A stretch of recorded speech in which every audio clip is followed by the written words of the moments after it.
Photo, Peter Joneleit, AP photo. In an unsurprising turn of events, two players who played for a league that was suddenly dissolved for comically greedy purposes are now suing that league for screwing them out of a job. In a class action complaint brought to the Superior Court of California, Birmingham Iron punter Colton Schmidt and Orlando Apollo's linebacker Reggie Northrup allege they were misled about the AAF's financial viability and were deceived in regards to majority owner Tom Dundon's plan to get rid of the league once he got his hands on the league's gambling and technology intellectual property.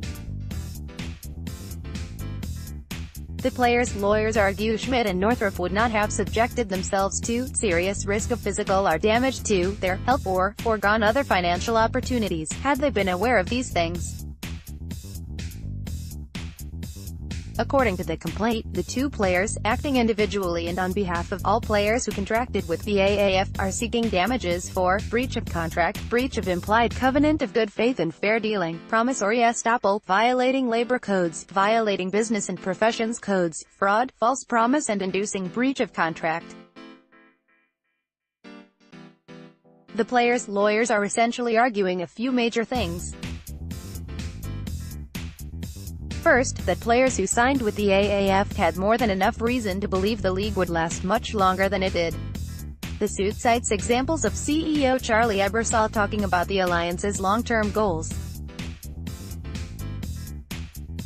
Examples of Dundon's claims that there was enough money on his end to keep the league going long enough for it to reach the successes that Ebersol hints at were also brought up. The plaintiffs also argue that the league choosing not to pay its players is an indication that the AAF entered the contracts in bad faith. Even though AAF contracts were not guaranteed, there was an implication that if the player chose to sign a 3-year deal, they would at least have the opportunity to get to year 3 without fear of the league up and dying, a side of the bargain that the AAF did not hold up. The final main argument is that all of the shadiness that AAF players had to deal with after it had dissolved, i.e.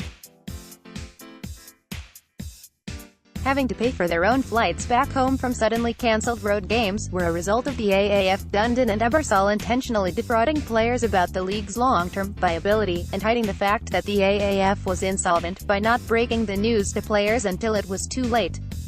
The full suit is below. AAF suit by Deadspin on Scribd.